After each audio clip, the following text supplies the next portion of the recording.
नमस्कार, स्वागत है आपका राजनीति के इस अखाड़े में। मेरा नाम अजय सेतिया है। मित्रों, यह कहानी है क्राइम और सियासत की। कहानी थोड़ी लंबी है, लेकिन आप आखिर तक देखेंगे तो कहानी के हर किरदार के रंग और रूप को ठीक से समझ पाएंगे। भगवान शिव की नगरी प्रयागराज में कभी अतीक अहमद का खौफ था। कभी वह खुलेआम पुलिस को धमकाता था, कभी मीडिया के सामने शेर की तरह दहाड़ता था। उसका खौफ सिर चढ़कर बोल रहा था। जेल में बैठे बैठे उसने राजू पाल हत्याकांड के गवाह उमेश पाल की हत्या करवा दी। हत्यारों में से एक उसके बेटे असद की मुठभेड़ में मौत के बाद भी उसने पुलिस को धमकाया था कि जिंदा रहा तो एक एक को देख लूंगा। लेकिन जिस तरह 24 फरवरी को उमेश पाल को मारा गया था, ठीक उसी तरह 15 अप्रैल को अतीक अहमद खुद मारा गया। वह अरबों की संपत्ति छोड़ गया है, लेकिन 60 साल पहले 10 अगस्त 1962 को जब वह पैदा हुआ था तो उसके पिता फिरोज अहमद टांगा चला करके अपने परिवार का पेट पाल रहे थे। लेकिन अतीक सिर्फ अरबपति ही नहीं बना, बल्कि पूरा उत्तर प्रदेश उसके खौफ से थरथर कांपता था। हत्या, अपहरण, मर्डर का लंबा रिकॉर्ड बनाकर वह खुद हत्या का शिकार हुआ। इस तरह अतीक का अंत हो गया। आओ आपको बताता हूं अतीक अहमद के काले कारनामों का पूरा कच्चा चिट्ठा। अतीक अहमद कैसे बना बाहुबली डॉन, कैसे अपराध से राजनीति की दुनिया में आया। तो यह बात शुरू होती है 1987 से, जब वह 25 साल का था। प्रयागराज में उन दिनों चांद बाबा नाम का एक डॉन हुआ करता था। उसके नाम से लोगों के मन में खौफ पैदा हो जाता था। क्या नेता और क्या कारोबारी, उसके नाम से आम जनता से लेकर पुलिस तक थरथर कांपती थी। अतीक अहमद भी चांद बाबा की तरह डॉन बनने की राह पर चल पड़ा था। लेकिन हालात ऐसे पैदा हुए कि उसे एक मामले में पुलिस के सामने सरेंडर करना पड़ा। 1 साल बाद वह जब जेल से बाहर आया तो उसे समझ आ गया था कि बिना सियासत के टिकना मुश्किल है। यहीं से शुरू होता है क्राइम और सियासत का घालमेल। 1989 में विधानसभा के चुनाव हो रहे थे। इलाहाबाद पश्चिम सीट से चांद बाबा चुनाव में उतरे थे, तो अतीक अहमद ने भी वहीं पर पर्चा भर दिया। 2 माफियाओं की सियासत के मैदान में भी आमना सामना हो गया। काउंटिंग के दिन अतीक अहमद के कुछ गुर्गे रोशन बाग में चाय की दुकान पर चाय पी रहे थे। इसी दौरान चांद बाबा अपने साथियों के साथ उस दुकान पर आ गया और दोनों गैंग के बीच गैंगवार हो गया। इस गैंगवार में चांद बाबा खुद मारा गया और उसके कुछ घंटों के बाद जब नतीजा आया तो अतीक अहमद जीत चुके थे, वह विधायक बन चुके थे। और इस प्रकार क्राइम की दुनिया से वह सियासत में एक सितारे की तरह उभर रहे थे। इसके बाद अतीक अहमद क्राइम और सियासत की दुनिया में तेजी से बढ़ता चला गया। उस पर एक आध नहीं, 101 आपराधिक मामले दर्ज थे और वे उनमें से ज्यादातर उनके विधायक बनने के बाद के थे। उसने अपनी पूरी फैमिली को क्राइम की दुनिया में उतार लिया। उसके भाई अशरफ अहमद पर 52 मामले दर्ज थे। अतीक के साथ उसकी भी मौत हुई है।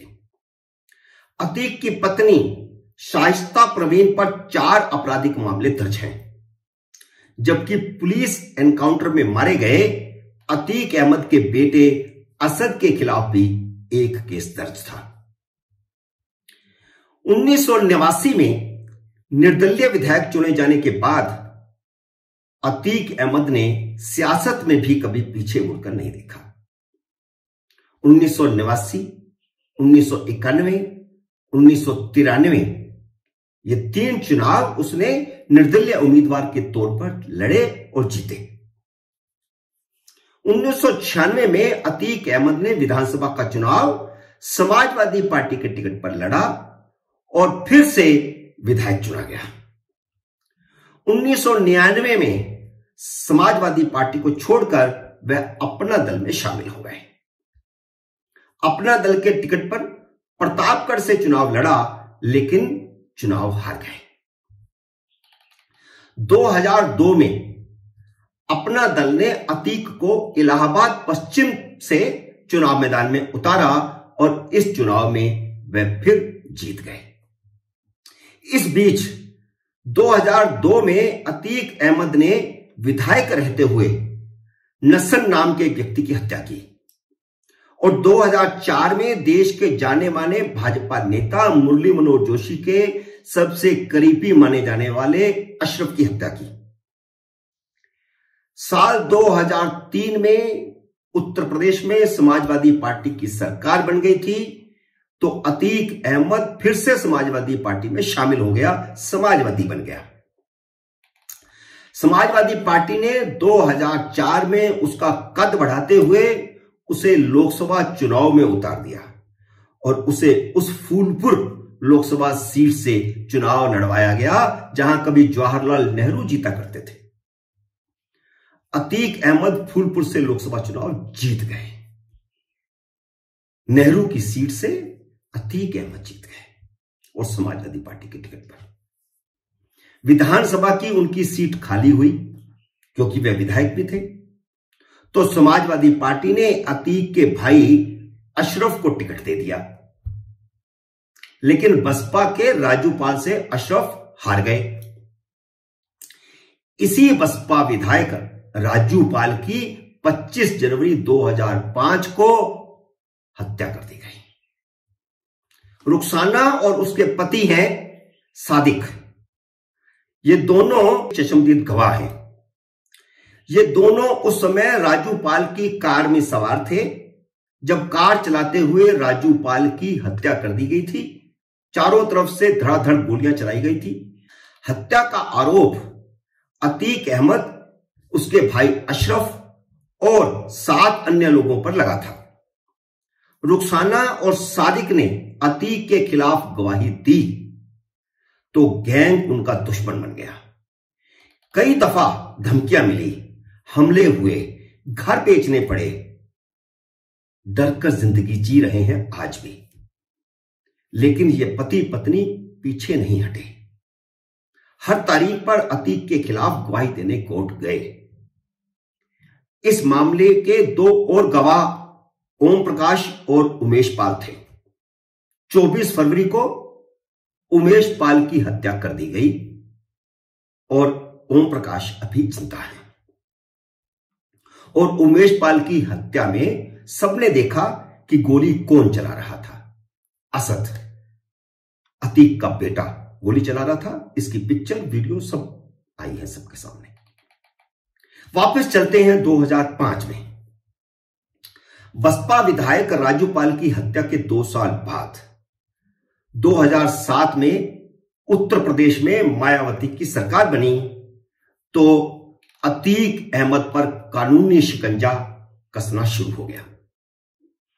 उसके खिलाफ लगातार मुकदमे दर्ज होने लगे तो वह फरार हो गया, लेकिन यूपी पुलिस ने उसे दिल्ली में गिरफ्तार कर लिया।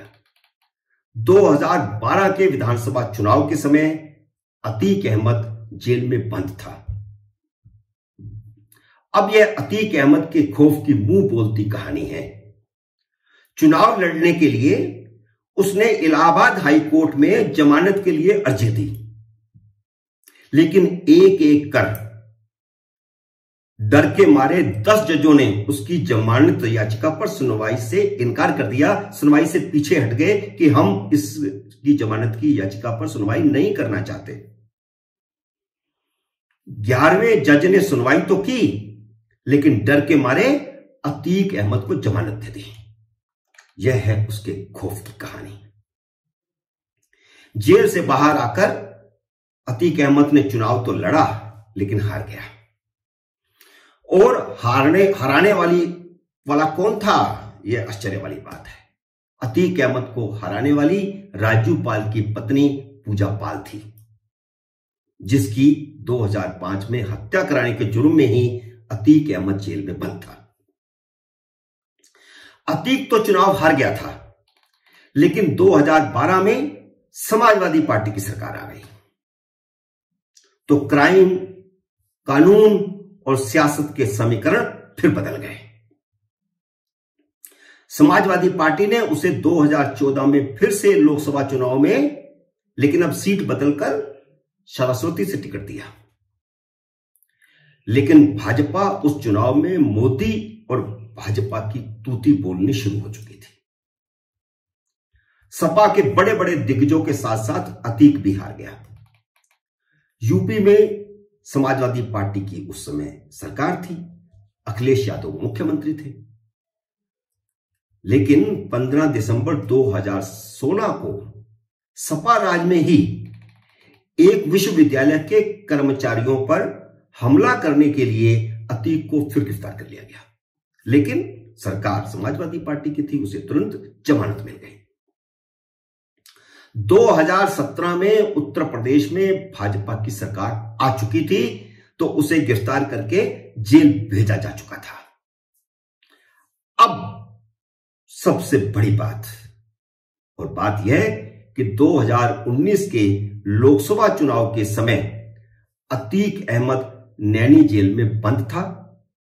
जेल से ही उसने प्रधानमंत्री नरेंद्र मोदी के खिलाफ लोकसभा चुनाव लड़ा।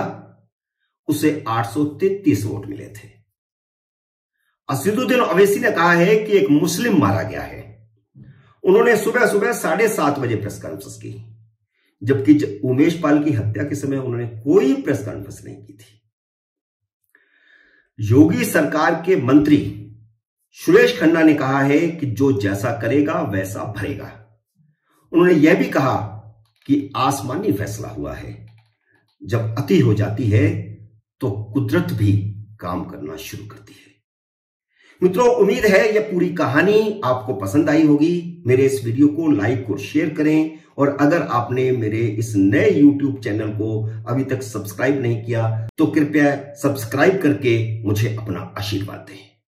मिलते हैं नए वीडियो में, तब तक नमस्कार।